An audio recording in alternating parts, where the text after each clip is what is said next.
दोस्तों, आज के समय में जीवन शैली पहले की तुलना में बहुत अधिक बदल चुकी है।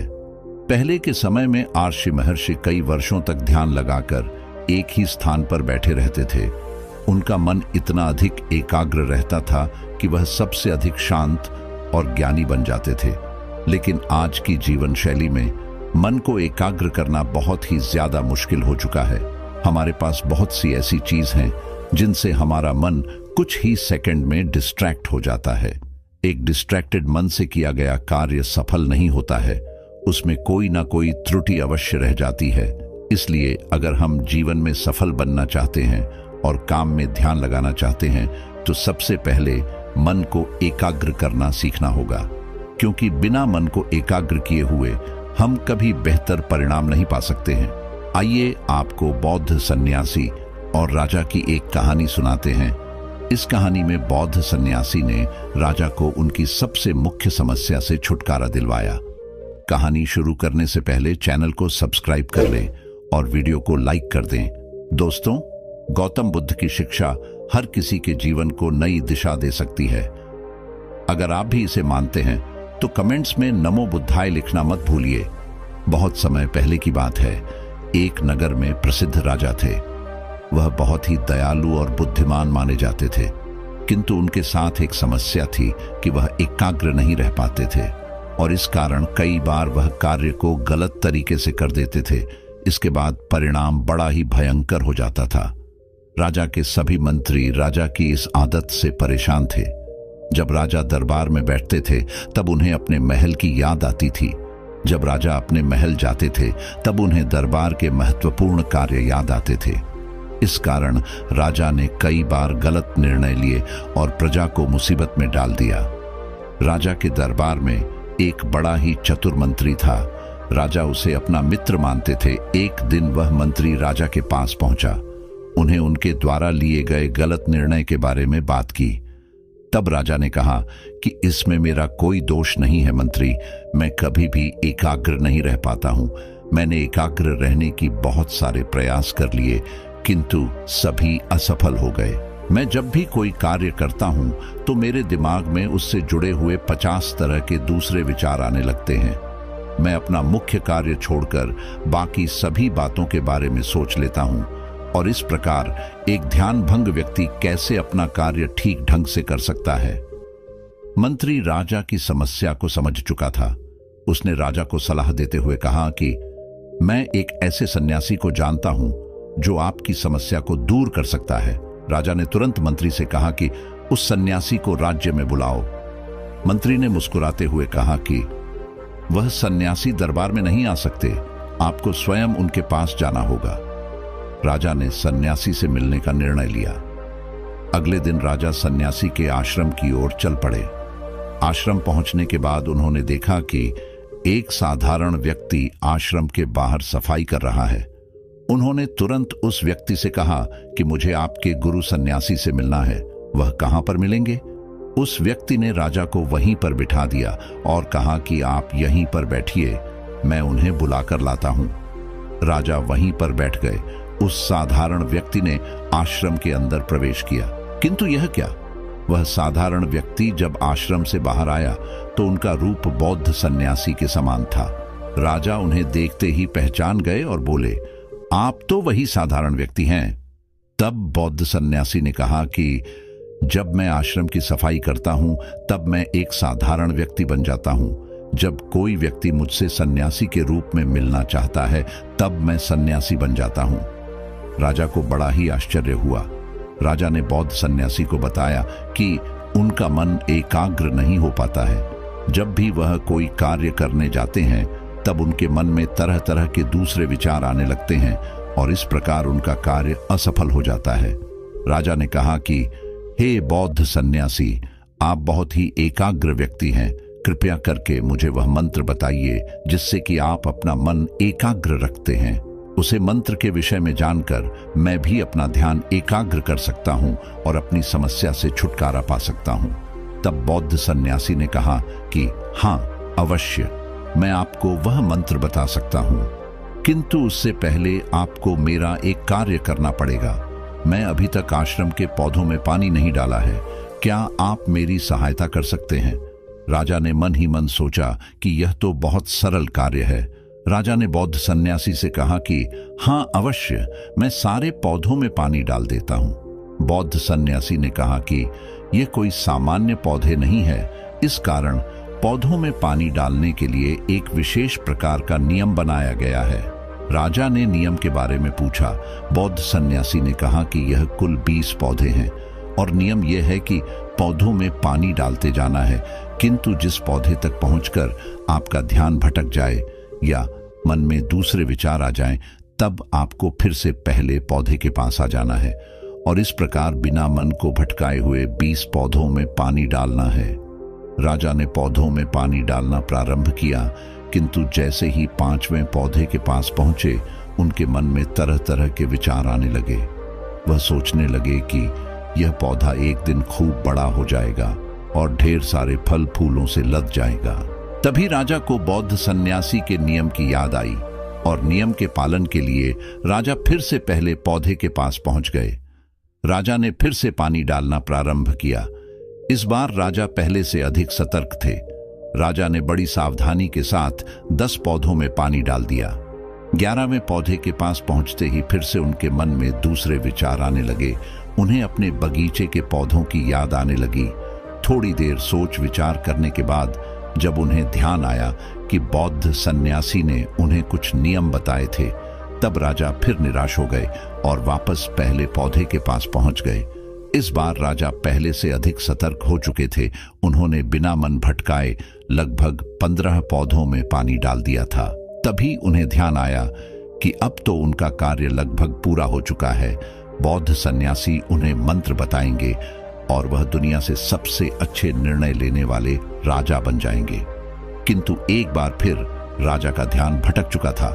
राजा को बौद्ध सन्यासी द्वारा बताए गए नियम की याद आई।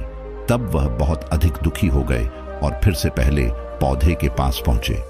ये प्रक्रिया निरंतर चलती रही और राजा 20 पौधों में बिना मन भटकाए पानी डालने में असफल हो गए। थक हार कर वह जमीन पर बैठ गए। बौद्ध सन्यासी ने उन्हें इस प्रकार देखा, तब उनके पास आए और बोले, आप इस कार्य में असफल हो गए। बौद्ध सन्यासी से हाथ जोड़ते हुए कहा कि इस कार्य में असफल हो चुका हूं।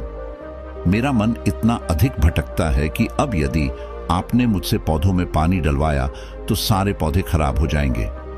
बौद्ध सन्यासी ने कहा कि आपके साथ ऐसा इसलिए हो रहा है क्योंकि आप एक समय में एक कार्य नहीं करना चाहते हैं। आप शरीर से कहीं और होते हैं और मन से किसी दूसरे स्थान पर पहुंच जाते हैं। राजा ने पूछा कि हे गुरुदेव, मैं किस प्रकार से अपने मन और अपने शरीर दोनों को एक साथ रखूं? बौद्ध सन्यासी ने कहा कि यह तभी संभव है जब हमारा मन विचारों से खाली हो। राजा ने कहा कि मेरा मन कभी विचारों से खाली नहीं हो पाता है।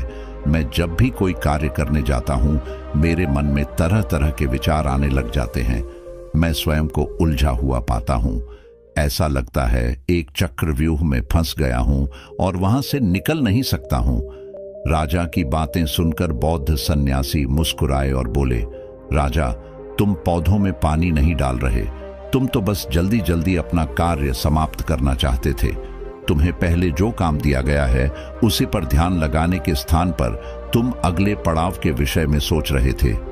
तुम कर्म पर ध्यान न देकर उसके फल के विषय में अधिक सोच रहे थे। तुम्हारा असली लक्ष्य तो मुझसे मिलकर उसे मंत्र के बारे में जानना था। तुम केवल प्रक्रिया की पूर्ति कर रहे थे और इस प्रकार पौधों में पानी डालने का कार्य तुम्हें बोझ के समान लग रहा था।